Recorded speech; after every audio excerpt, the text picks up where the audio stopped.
Yo, what's going on, Los Angeles? Welcome to the Rams Skinny here on the LAFB network, live on the mightier 1090 ESPN radio. Back talking all things Rams, OTAs, off-season team. Is it off-season team activities or optional team activities? Organized team activities. Organized team activities. Yeah, they are optional, though. They're supposedly optional. It's always a big deal for those who don't attend, but are underway. We're 2 days in. Off day today, back tomorrow on Thursday. We're recording this on Wednesday, so Rams are back on Thursday. But some stuff to take away from that as we talk about Matthew Stafford in attendance, Kyren Williams not there due to a foot injury, which we'll get into. Plus, training camp announced where the Rams will be performing since they are not in Irvine anymore moving forward. Now the Saints will be in Irvine. Rams will be I'll just say it. They'll be at LMU right by the airport. So we'll talk about that a little bit.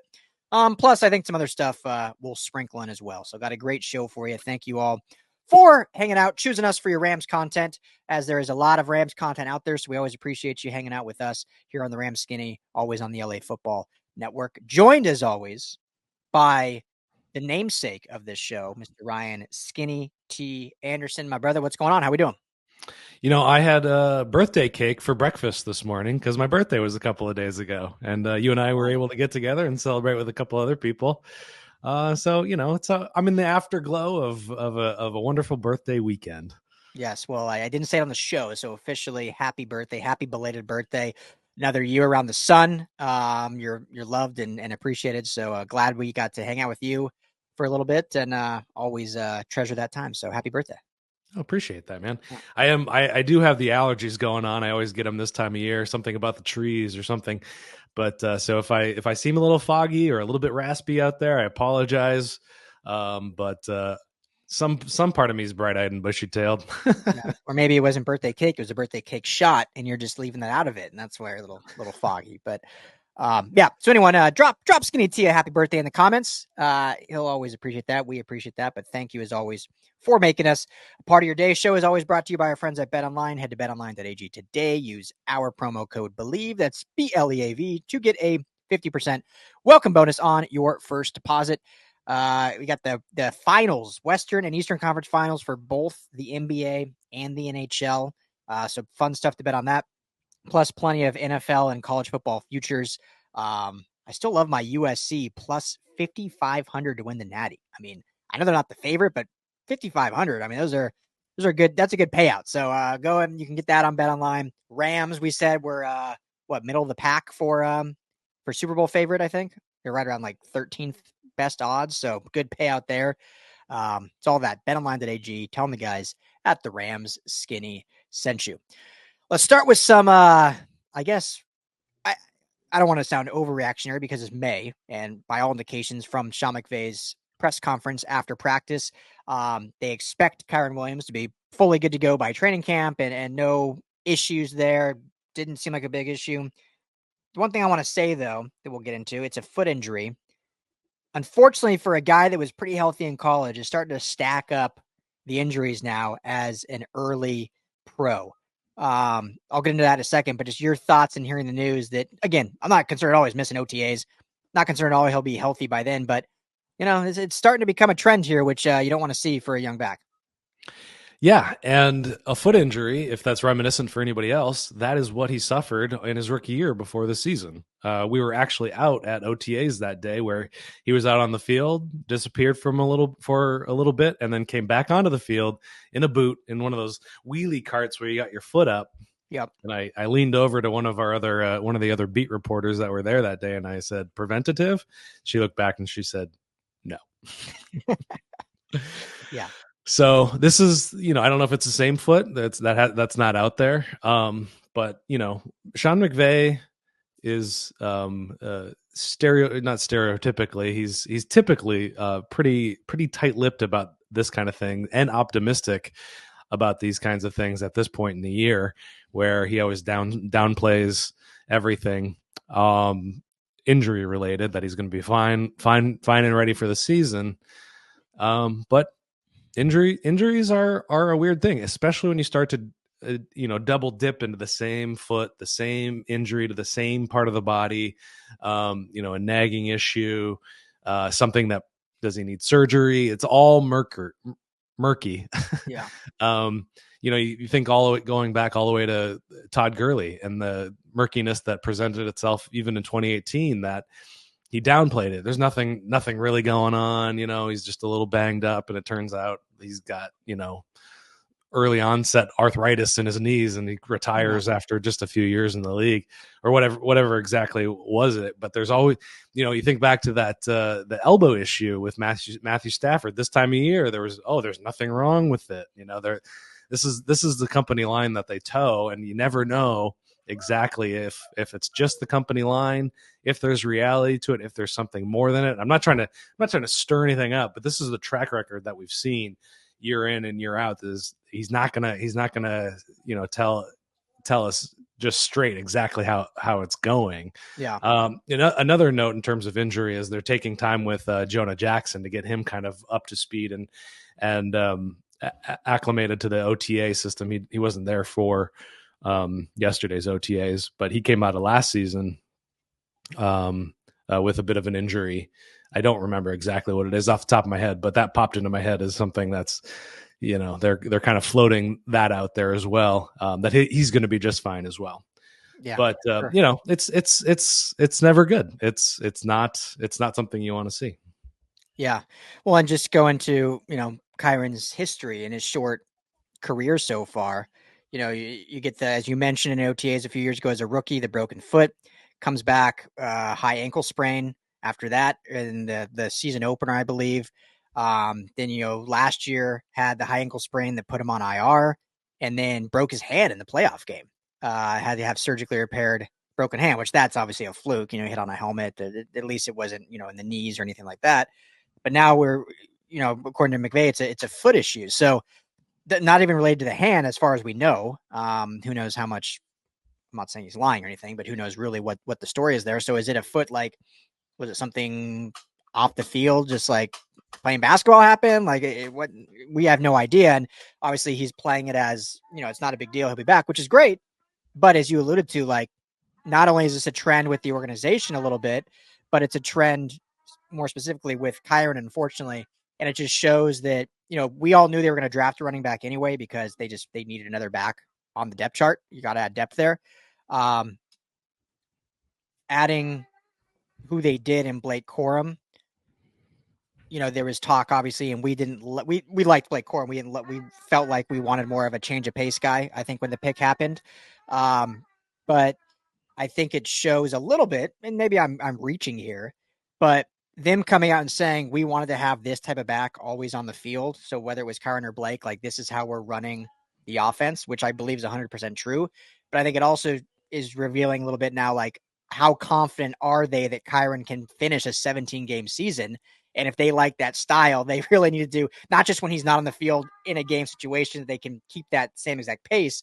But if he misses 2, 3, 4 games every single year while he's a Ram, they have that same type of back. So I think it shows that philosophy too of, like, why they drafted Blake Corum, who's been healthy in college. Hopefully that'll continue in the pros, but it hasn't for Kyren. So just more interesting kind of philosophical stuff there. Yeah, absolutely. And Boston Scott also kind of fits that mold of a smaller bowling ball kind of running back. The odd man out, Zach Evans, 6 feet tall. You just might be a little bit too big to get on the field, apparently.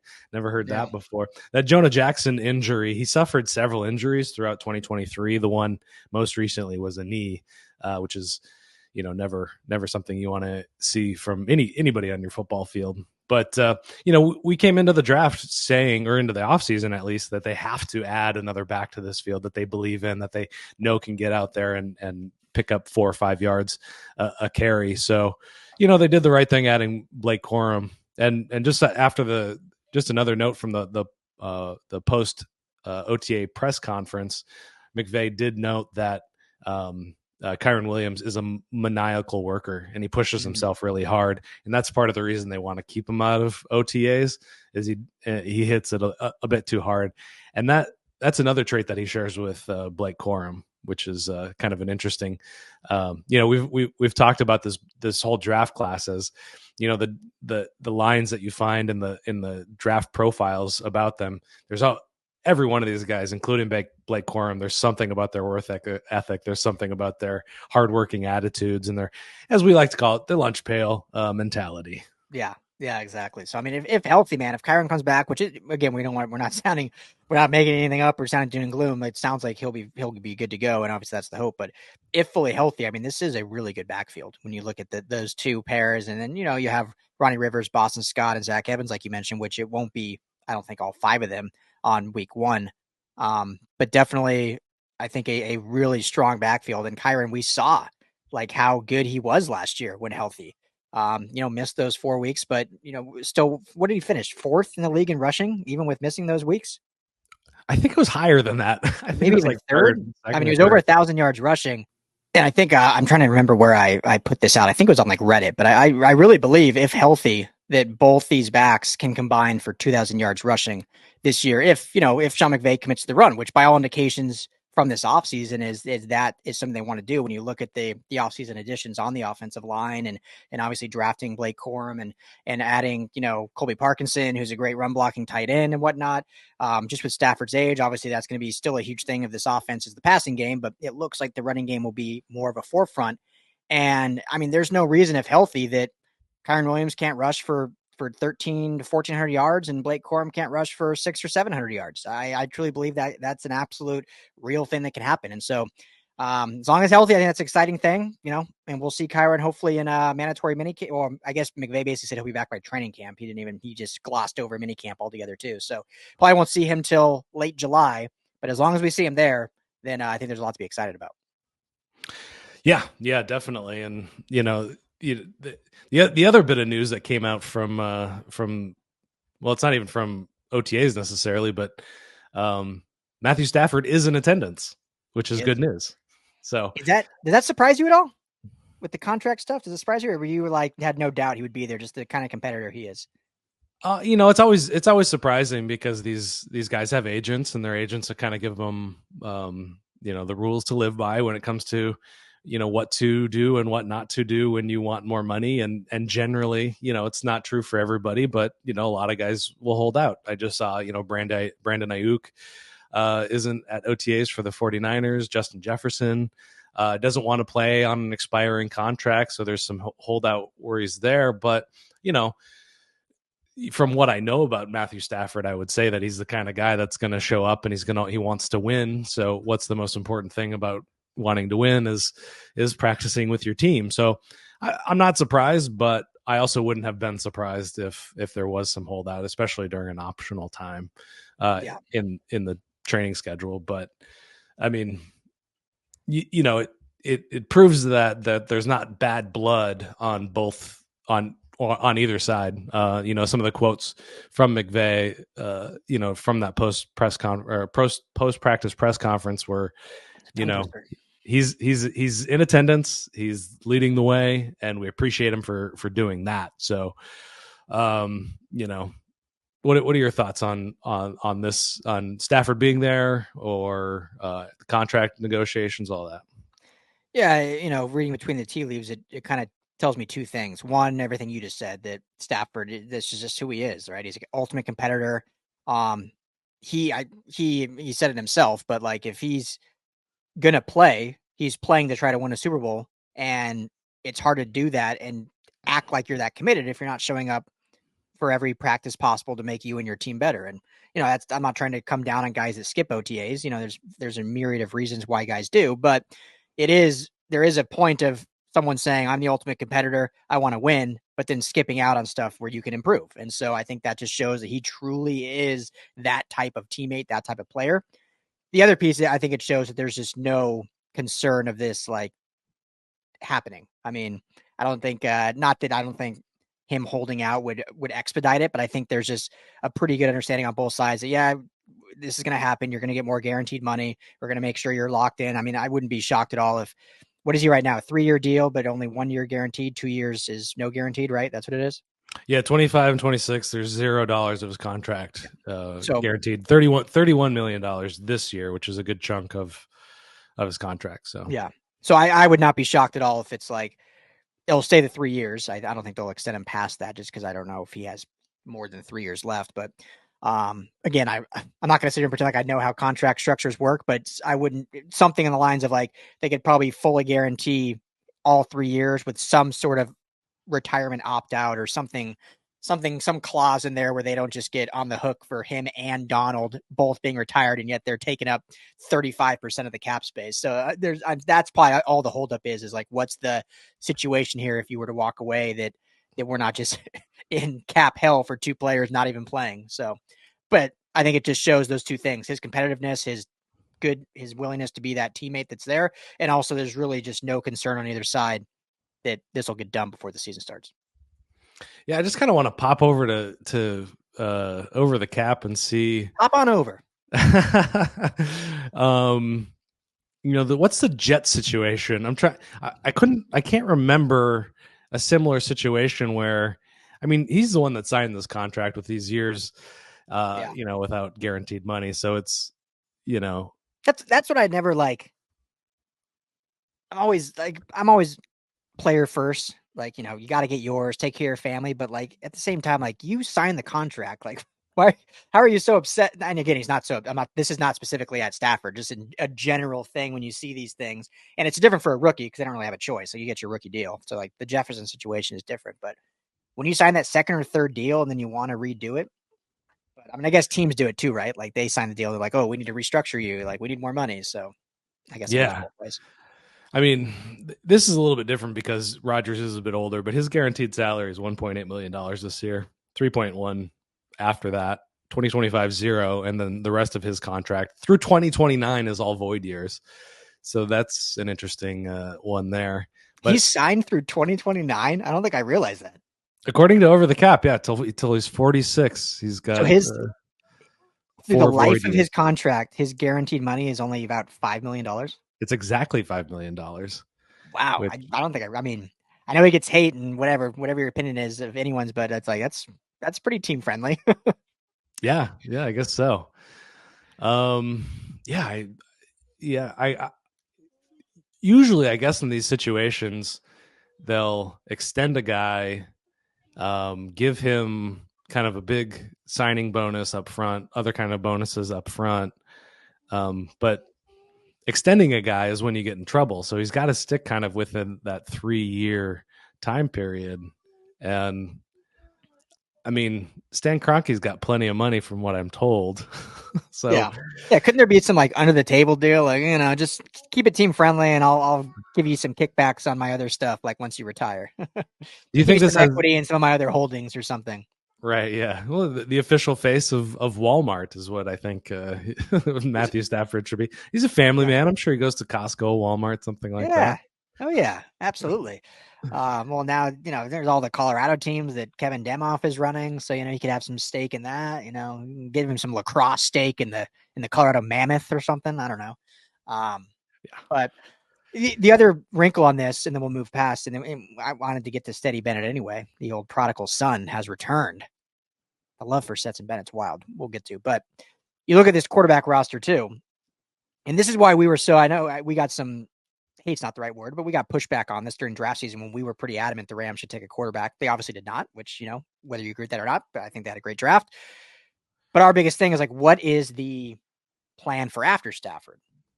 If he goes this full 3 years, then yeah, this wasn't probably the right year because maybe you wait till year 1 or 2 left.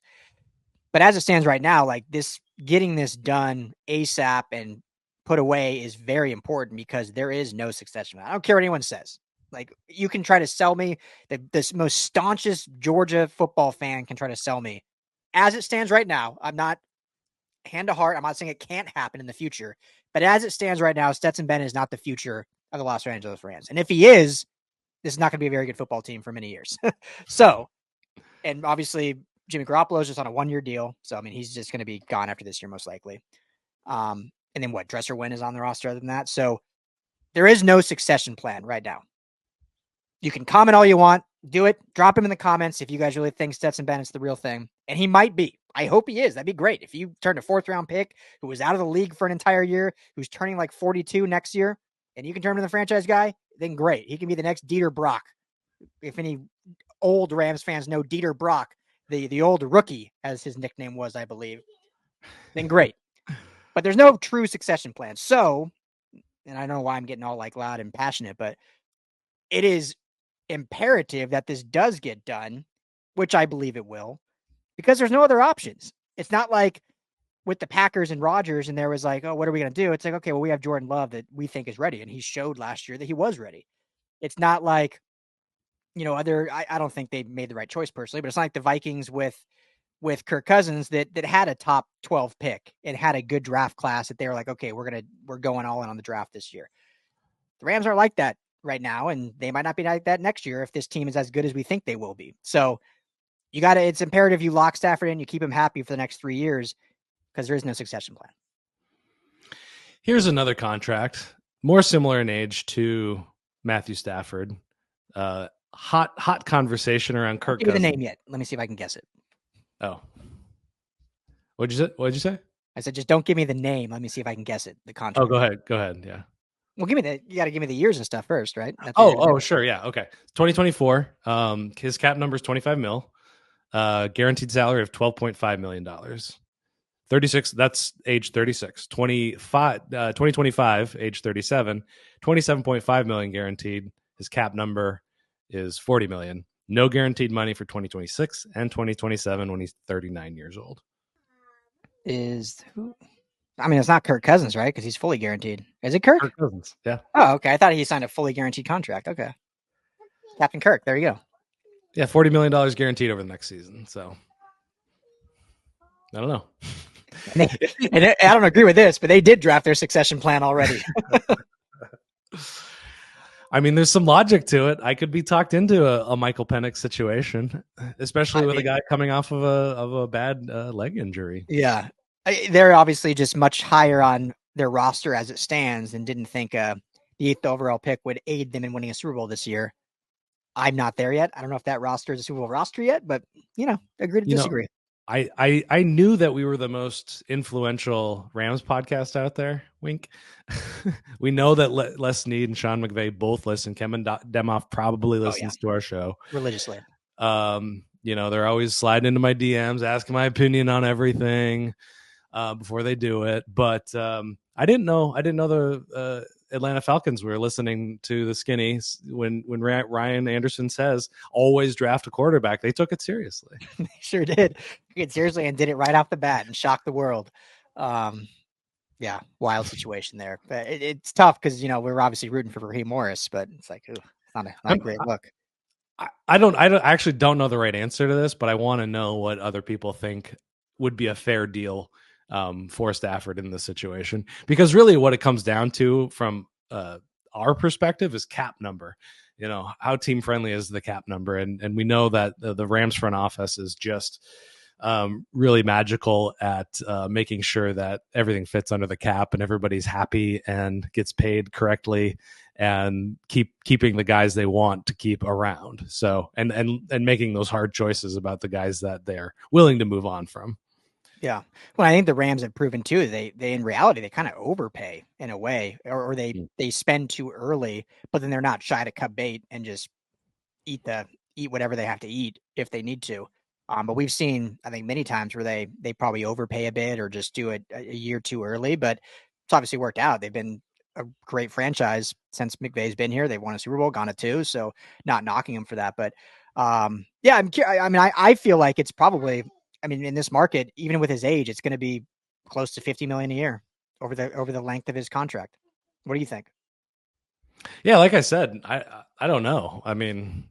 Contracts are so funny because you can make it happen in so many different ways. It's nice to see yourself at the top of the highest paid quarterback in the league, but there's so many other ways to make that money happen, whether it's signing bonuses or money in the pocket for players. And that's I would hope that's all he wants. I think he's been the highest paid quarterback in the past. Yeah, or at least for a short time. Yeah. Do you see a world where they make him the highest paid? I can't see that. No. Do you at his age? No, I don't think so. And I hope he doesn't want that, because there's just young guys out there on their second contracts that are like that have 10 years well, let's say 5 to 8 years left under their belt.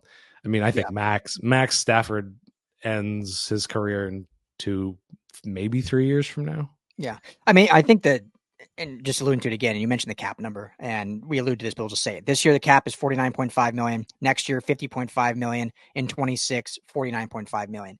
To me, I'm guessing that's fine with him. He just wants those last years there to be guarantees in there, because right now there's 0. So I don't think he's going to budge on what his maybe total cap. And obviously, I don't know what the Rams can do in that situation anyway. But I think it really just comes down to he wants some guarantees there to finish his career out with, some guaranteed money coming in no matter what. But again, when you're the Rams, and again, I mean, I want to keep saying, I don't think this is going to be an issue. I think they'll get it figured out, but you just saw Aaron Donald retire, and, they took care of him, and that's great. And we want to see that, but it is affecting their cap. Like when you look at just from a business lens, like him retiring does affect their business cap. And if they go ahead. Oh, he's almost 10% of the cap this year. And then almost 15% of the cap next year. Yeah. Aaron Donald. And so if they decide to give, and I don't think Stafford would do this intentionally, but let's say if they give him fully guaranteed next year and like 50% guaranteed in 26, and he decides they win Super Bowl this year and he retires in the offseason, between Donald and Stafford, as I mentioned earlier, they'd be on the hook for 25% of their cap for 2 retired players. So, I mean, it's just a very interesting saga, if you will. But yeah, he's at OTAs, so no concern there, at least. Yeah, I think for 2024, I think everything's going to move forward pretty smooth sailing. I think they're going to get something done, but that once it's done, then I'm just super curious as to what that's going to look like beyond 2024. Yeah, for real. So we shall see. But let us know what you guys think in the comments. So let's move on. Training camp announced, Skinny T. It's been in Irvine for ever since they've moved back, basically. A lot of fun, I think, at UC Irvine. UC Irvine's a big, beautiful campus, a lot of space. They've set up the way they set it up between the 2 fields there on campus. A lot of fans can attend. And now announced they will be moving to Loyola Marymount College. Beautiful campus near LAX, right in the heart of LA. Very small campus, though. So interesting decision, which we'll get into.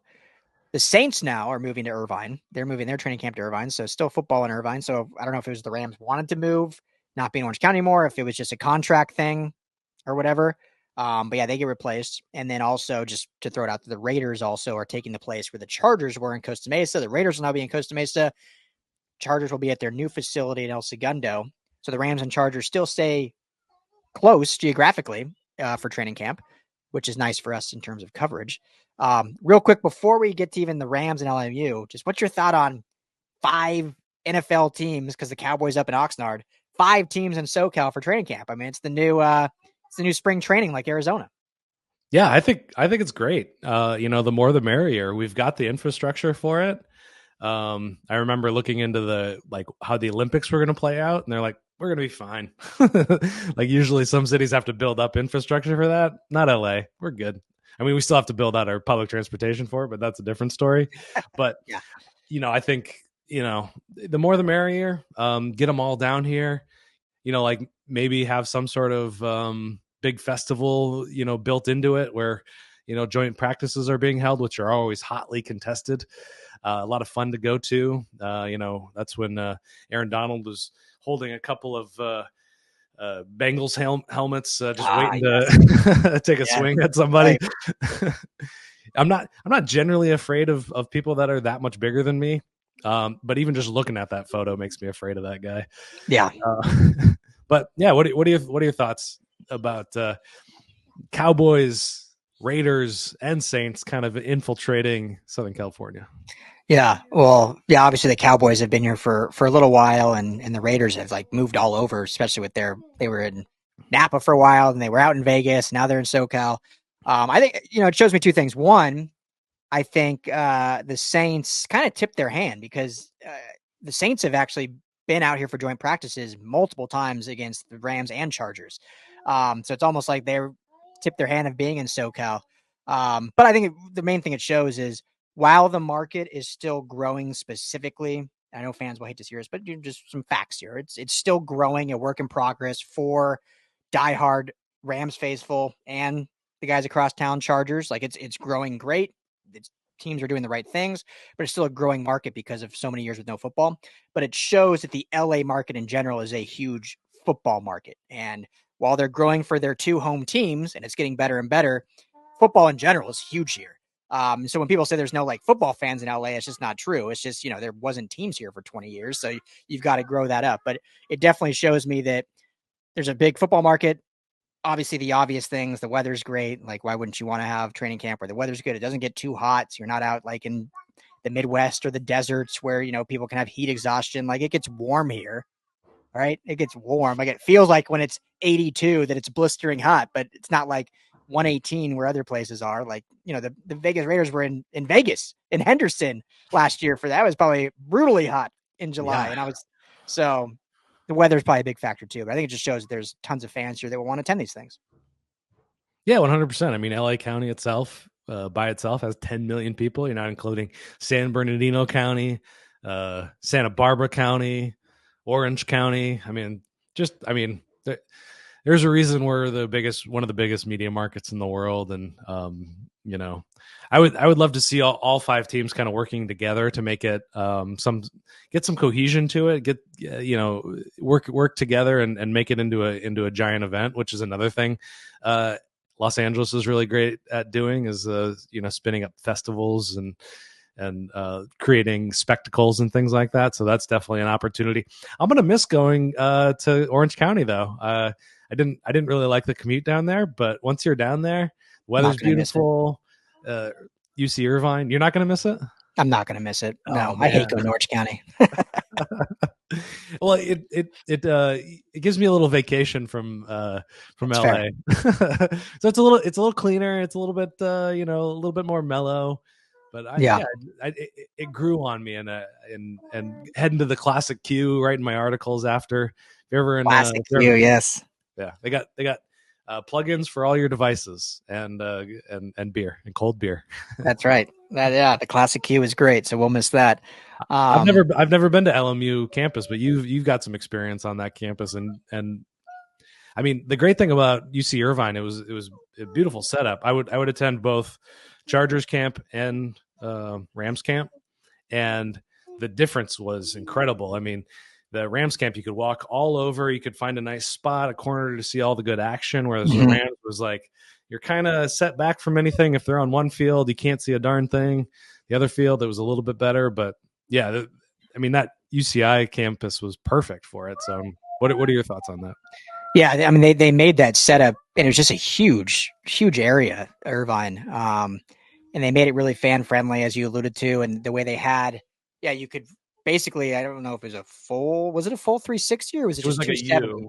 Yeah, like 270, you could go around everywhere, and they had bleachers set up. I remember the first year going, and they didn't have like the awnings over the bleachers, and then it did feel really hot. Obviously, we're complaining. It was like 79 degrees in Irvine, right by Newport, but it felt really hot with the sun beaming. And then obviously after that, they put all the roofs. So I'm like, you're sitting in the shade, watching whatever field you're on to be on.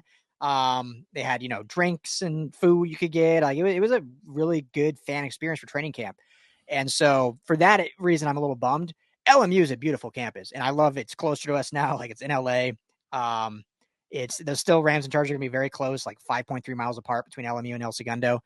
So it'll be easy to kind of do both. But the only thing I'm curious about is, like, LMU is a small campus, and like we were even looking, like, I've been to it, but we were even looking before jumping on here, like, where could this actually be? And unless something's changed or is changing, and again, if there's any students out there or people that know better than me, just let me know. But I just don't see, there's definitely not an area equivalent to what was at Irvine. Like, they obviously have sports teams, so there are fields there.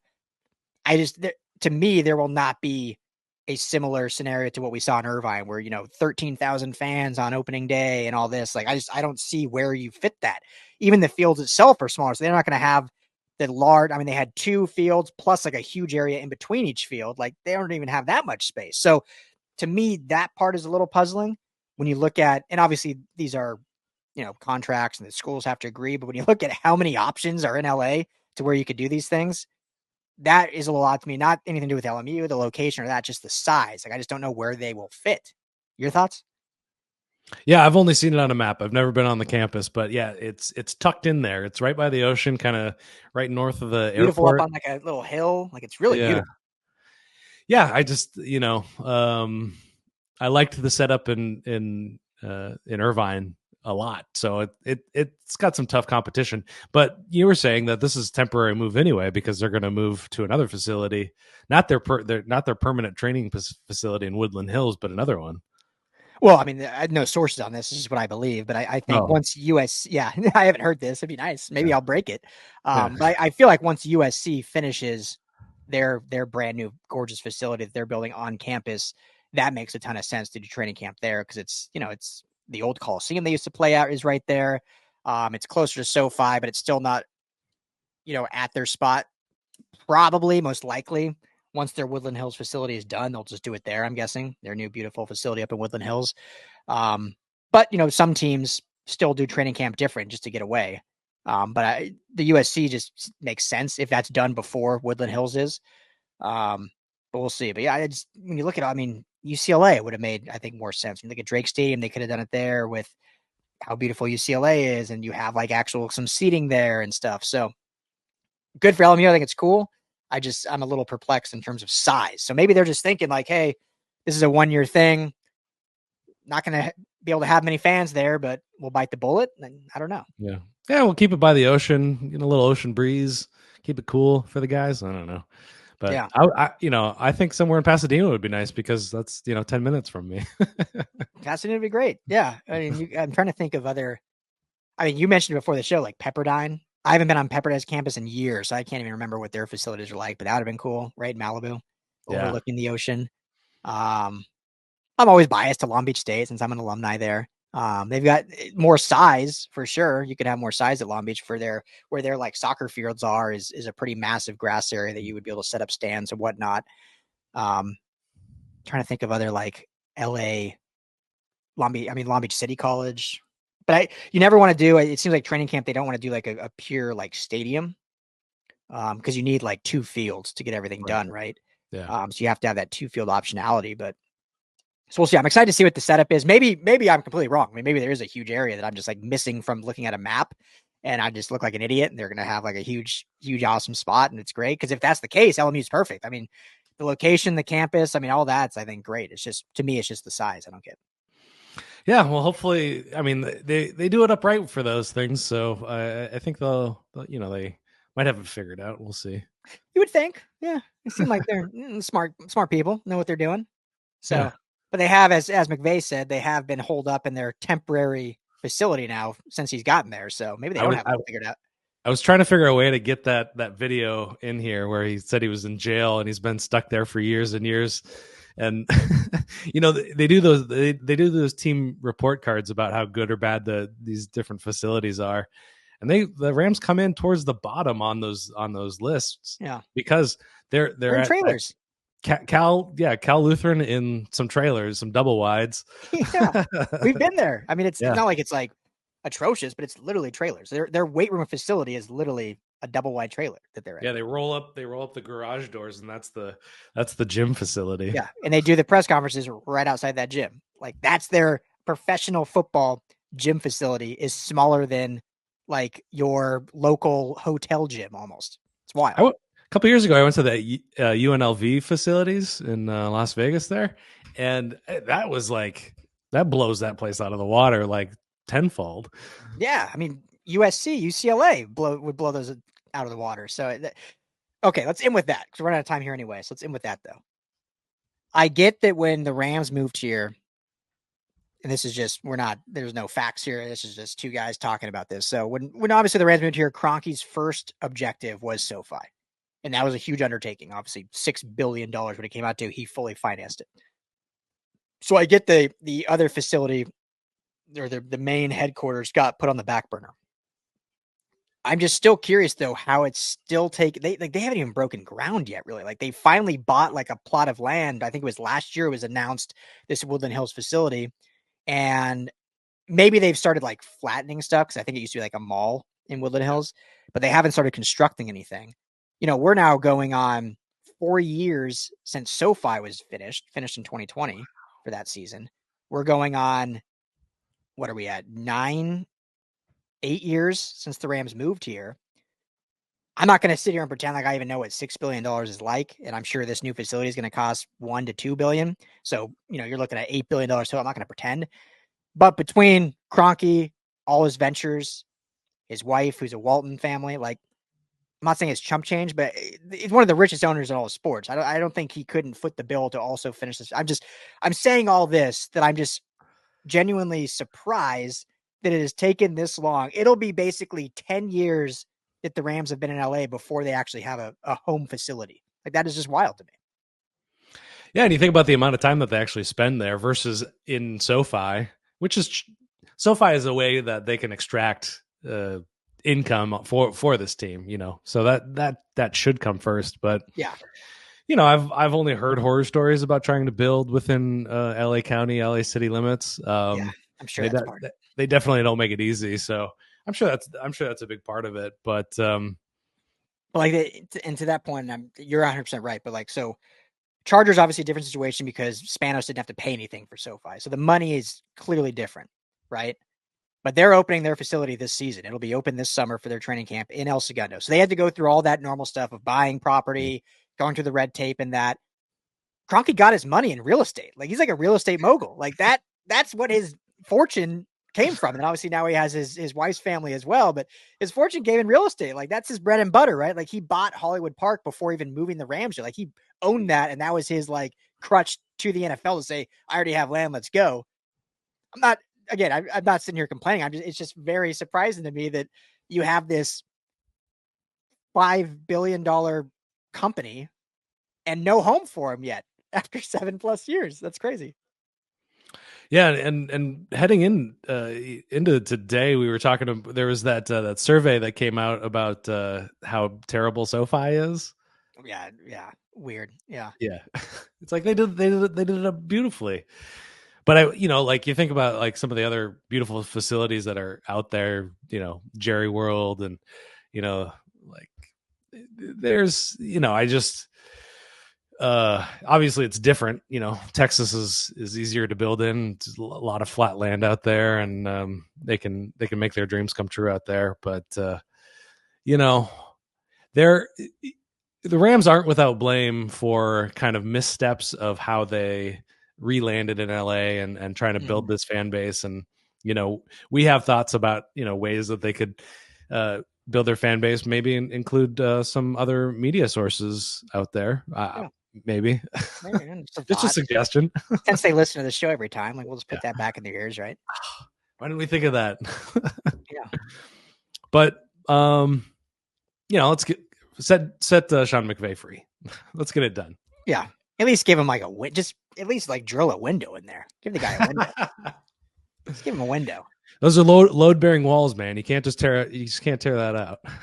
That's fair. I mean, it's a trailer, so yeah, it might literally be on blocks. I mean, it's a trailer, so you can't really do too much. So anyway, I'm trying to be, this is supposed to be fun and positive. I feel like I got on some tangents there, but everything's good. OTAs are starting. Guys are fired up to be back. Team's starting to come together. We got minicamp coming up, which will be mandatory. We'll see who's all at that. But yeah, anything else you want to add, Skinny, before wrapping this thing up? This time of year, really the only news that comes out is bad news. It's, like Stafford, like if it was a holdout situation, a freak injury happens, like there's not a lot of ton of stuff to report that's good news. So hopefully it doesn't come off as negative, but these guys are out there in shirts and shorts and kind of getting up to speed right now. So, one good bit of news that we forgot to mention, one good news. Cooper Kupp mentioned that they are keeping Aaron Donald's locker room in place just in case he has an inkling to come back at any point. So love that, keeping his locker intact. At worst, it's a motivation for the young guys, seeing the GOAT's locker still there with his jersey hanging. And at best, he's actually utilizing it in week 18. Yeah, that should. I'd be interested to see if that was on Bet Online. What are the chances? How much would you bet that Aaron Donald would come back? How much would you put money on it, or you think he's for sure done? I think he's done. Yeah, I think he's happy. I think he's done too. The only way he would is if the Rams like beg, like, come on, playoff run, like because he wouldn't come back to the playoffs. Like, right. When did Weddle come back? Was it the championship game or was it the wild card game? I can't remember exactly when. Yeah, but around in the playoffs. It was in the playoffs, but I'm trying to remember if he was even in the beginning or if it was like the NFC Championship game. So he literally played 2 games. Because if they're like, Donald, it's the Super Bowl, 1 game, come back for 1 game, I think he would do that. Like, why wouldn't you? Unless he feels like, unless he's that much of a competitor that he's like, I can't, like, the guys don't trust me. Like, I didn't put in the work. Like, unless he's like that on like a moral thing, like, no, I wouldn't be right. But I think he put his body through. Yeah, the Weddle came back for all of the playoffs. All the playoffs, okay. Yeah, he played 19% of the snaps. He played 19 snaps in against Arizona. That was his first game. Gotcha. So worked him in slowly. So anyway, good stuff. So thank you all for hanging out with us. This is the Ram Skinny here on the LAFB Network. Thank you for always making us a part of your day. We'll be back beginning of next week. I will be gone the next few days up in Big Sur doing some camping. Excited to kind of get away and unplug for a little bit. Skinny T will be running the show here on LAFB. So all your content you can thank, which it usually is anyway, but you can thank Skinny T for getting that all out to you. So, but thanks for hanging out with us. Drop us some comments and love or hate, whatever you want to do below. If you're on YouTube, Rams LAFB, hit that like and subscribe button. If you're not, please go over there and hit that like and subscribe. It helps us out, and we certainly appreciate it. LAFBnetwork.com is the website. LAFB Network is all of the social handles. And if you want to listen to us on Apple, Spotify, or anywhere you get your podcast, just search Rams Skinny, and you'll find us there. So for Skinny T Anderson, I am Ryan Dyrud. Thank you all. Talk to you next